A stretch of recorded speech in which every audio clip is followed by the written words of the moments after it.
네, 요즘 바람이 부는 날이면 네. 예쁘게 핀 꽃들이 다 떨어질까 봐 걱정이 되고요.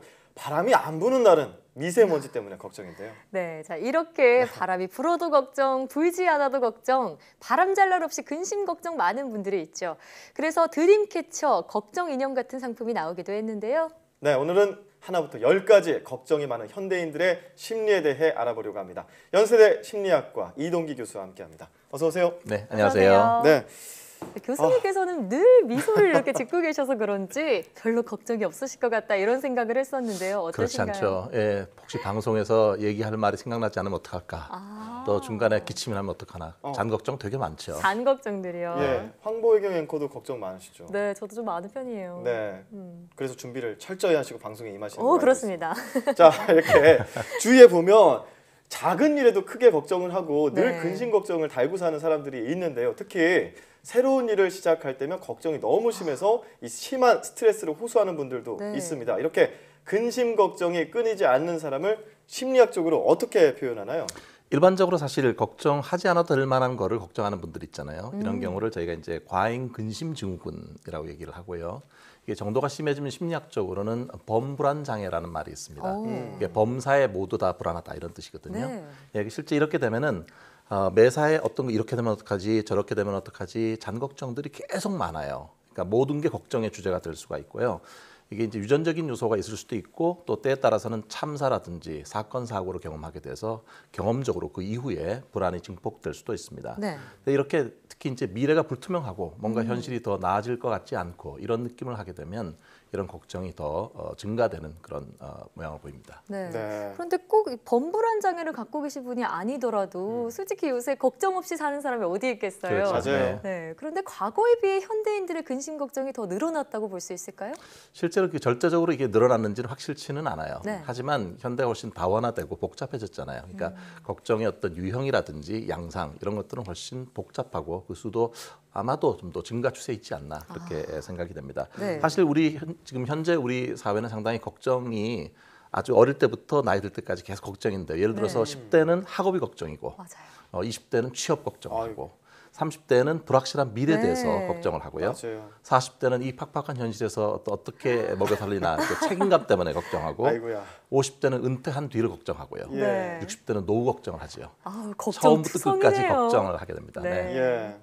지금 방금 말씀하셨다시피 개인적 성향도 있겠지만 네. 요즘 그 우리 사회 전반에 이 근심 걱정들이 참 많고 이 사회가 만들어가는 거 아닌가라는 생각도 드는데 그 이유는 무엇인지 저희가 준비를 해봤거든요. 네. 화면을 통해 한번 알아볼까요? 네, 근심 걱정 많은 사회. 사건 사고가 끊이질 않으니 불안해 라면서 지금 신문을 탁 펼쳐두고서 서울 5.0의 지진 발생. 저건 상상도 하기 싫은 그런 그러네요. 걱정입니다. 네. 그런데 이렇게 직접적인 재난 피해자가 아닌데도 우리가 지금 사회에서 일어나는 재난들을 간접 경험하면서도 걱정이 계속 생기잖아요. 그럼요. 이게 사실 지난해 강진도 있었고 또 여러 가지 화재 사건들도 많이 네, 있었잖아요. 예. 맞습니다. 이제 그런 거를 특히 이제 SNS나 실시간 뉴스 보도로 저희가 계속 보잖아요. 그러면 그 세부 사항에 많이 노출이 되기 때문에 걱정 자체가 증폭될 수가 있고 그에 따른 스트레스가 가중될 수가 있습니다. 사실 참혹한 사건 사고를 경험하고 또 그럴 때 이제 그 가까이서 그걸 보는 사람들 있잖아요. 예를 들어서 뭐 재난 요원들이나 네. 또는 뭐 경찰관, 뭐 간호사 이런 분들은 생각보다 실제 자신이 겪진 않지만 그걸 지켜보는 과정에서 예. 상당히 스트레스를 받을 수가 있고요. 네. 그래서 저희가 이제 그거를 대리외상이라고 하는데요. 대리외상. 그런 걸로 고통받는 분들도 있습니다. 네, 왜 국가적인 재난이 닥쳤을 때 외식도 줄었다고 하잖아요. 네. 네, 그런 화재나 재난들 네, 첫 번째 과잉 근심의 원인 살펴봤고요. 예. 이어서 두 번째 사례 함께 보시죠. 당신은 이미 늦었습니다. 걱정을 부추기는 사회를 말하는 것 같아요. 네. 근데 우리 사회가 점점 걱정을 부추기고 있나요? 실제로 정치적으로 또는 사회적으로 여러 가지 격변을 많이 겪었잖아요. 네. 그런 것들도 사회적 불안 요소일 수가 있고요. 사실 그렇게 되면 사람들은 조그만 일에도 과민하게 반응하는 경향이 있습니다. 그리고 또 이게 이전보다 훨씬 핵가족화되고 고령화 사회가 되니까 뭐 독거노인이나 1인 가구도 많이 증가하잖아요. 네. 예. 그러면 이게 공동체적으로 가족이나 사회 안전망 같은 것들이 잘 발휘가 잘 안 되게 돼요.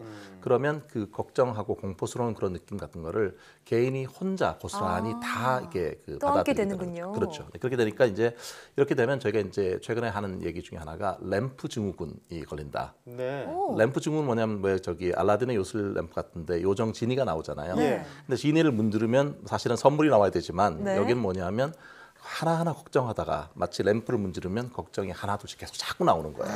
예, 그런 걸 경험하게 되는데 네. 심지어 최근에는 램프 증후군을 이용한 마케팅, 공포 마케팅이라고 하는데요. 오. 그게 생겼습니다. 예를 들어서 뭐 이거를 공부를 하지 않으면 당신은 나중에 후회를 하게 된다라든지. 뒤처진다. 그렇죠. 이런 남보다 식으로요. 뒤처진다. 또는 뭐 노후에 당신이 이렇게 준비를 하지 않으면 되게 비참하게 산다. 이런 식으로 하면서 금융 상품이나 또는 보험 상품 같은 거를 판매하는 경우도 있다고 하네요. 정말 예. 공포 마케팅이네요. 네네. 그러니까요. 지금 아까 그 사례에서도 이미 늦었습니다. 딱 얘기를 들으면 나 늦은 건가 이런 생각으로 걱정하게 되고. 네. 근데 우리 옛말에 이런 말 있잖아요. 늦었을 때가 빠른 거다. 맞아요. 그때 이제 시작하면 되는 건데 사실 걱정할 필요가 없는 거잖아요. 네네. 근데 계속 이렇게 걱정을 반복하다 보면 뭔가 문제가 생길 것 같습니다. 후유증 같은 게 있을 것 같고요. 네. 어떤 게 있을까요? 걱정이 습관화되면 아까 말씀드린 것처럼 사실 심해지면 범불안 장애 같은 경우로 갈 수가 있고요. 모든 분야에. 그렇죠. 네. 이게 뭐 특정한 대상이 아니라 생활 일 전반으로 일반화가 되는 겁니다. 그러니까 상당히 이제 걱정을 하게 되면 초조해지고 이 초조한 거로 끝나는 게 아니라 이게 반복하게 되면 되게 무기력해집니다. 네. 활력 자체가 확 떨어지기 때문에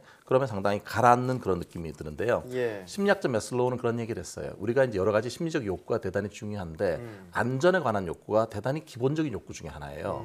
근데 이게 어떤 뭐 걱정을 많이 하게 되면 이 안전 자체가 위협받는 느낌들이 네. 계속되니까 그렇죠. 그게 되게 힘들고요. 예. 또 사회적으로도 걱정의 전염 효과도 있을 수가 있습니다.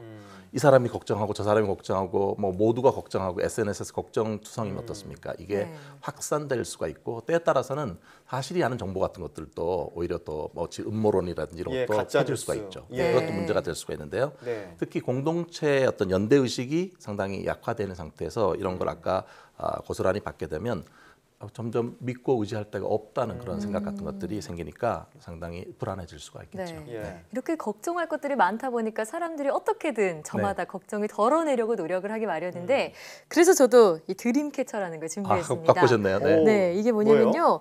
이 잘 때 머리맡에 걸어두고 자면은 나쁜 꿈은 걸러주고 좋은 꿈만을 꾸게 도와주는 그런 이게 물건이에요. 거르는 거군요, 이거. 네. 걸음망이군요, 여기가. 네, 이게 바로 거미줄 같은 건데요. 네. 또 이런 것뿐만이 아니라 내 걱정을 대신해주는 걱정 인형까지 네네. 있고요. 이런 상품들이 좀 걱정 근심을 덜어주는데 진짜 도움이 될까요? 실제로 그게 그런지 아닌지는 아직 확실치는 않거든요. 네. 그런데 아마도 그냥 제 생각에 일종의 플라시보 효과는 있을 것 같아요. 일종의 왜 그 가짜 약 효과 같은 게 있잖아요. 네. 실제로는 약의 효과가 없는데도 의사가 이거를 주면 환자가 긍정적으로 믿게 되면 실제로 병세가 호전되는 효과가 이제 플라시보 효과인데요. 네. 네. 사실 뭐 본인이 그렇게 믿고 뭔가 도움이 된다고 생각하면 어느 정도의 그런 그 효과는 있을 것 같아요. 네. 네. 다만 지나치게 맹목해서 그 맹신하고 이런 거는 좀 안 하면 좋겠고요. 너무 네. 많이 걸어둬도 안 되겠어요. 효과가 네네. 있는지 제가 임상 시험을 한번 해봐야겠습니다. 머리맡에 두고. 네네. 자, 하지만 가장 중요한 거, 근본적으로 근심 걱정 줄이는 게 가장 좋잖아요. 마인드 컨트롤. 네. 어떻게 하면 할 수 있을까요? 이게 사실 그게 의식적으로 걱정하지 말아야지 억제를 하면 할수록 걱정은 더 올라오는 거거든요. 그러니까 너무 지나치게 의식적으로 억제하지 않고 때로는 흘려보내는 게 좋겠고요. 그다음에 이제 걱정 자체 이렇게 부정적인 생각들은 글로 적어보면 그 정도가 줄어듭니다. 그러니까 걱정 일지를 써보시는 게 좋아요. 네. 실제 적어가면서 상당히 걱정이 좀 완화될 수가 있고요. 걱정일지요. 그다음 오늘 제가 이제 소개시켜 드리고 싶은 건 뭐냐면 그 수요일의 상자라는 게 있어요. 네. 오늘도 사실 어떤 수요일의 상자가 뭐냐면 예. 걱정을 매 순간 이렇게 걱정하는 분들은 그걸 적어요. 적은 다음에 마치 저금통처럼 생긴 그 상자에다가 일종의 자물쇠가 있는 상자에 넣습니다. 예. 그리고 일주일에 딱 정해진 시간, 예를 들어서 수요일 밤에 그걸 펼쳐보는 거예요. 어. 그러면 실제로 그동안에 이제 이미 시간이 지났기 때문에 걱정했지만 잘 해결된 것도 있잖아요. 네. 그런 것들은 종이는 빼고요. 그다음 아직 남아있는 건 그대로 두고 아. 이렇게 매 시간 걱정하는 대신에 적정하게 걱정할 시간을 아예 정하는 거죠. 일종의 마치 우리가 그 걱정을 컨테이너 박스에다 집어넣어서 이렇게 간직하는 것처럼 그래서 나머지 시간은 걱정하지 않고 살자 이러는 거죠. 좋은 거네요, 굉장히. 네, 그래서 한번 여러분도 그 수요일에 그 상자처럼 걱정할 거 적어서 집에서 이렇게 상자 속에 넣었다가 네. 특정한 시간에 열어보는 것도 괜찮을 것 같아요. 예, 해보면 좋을 것 같습니다. 네.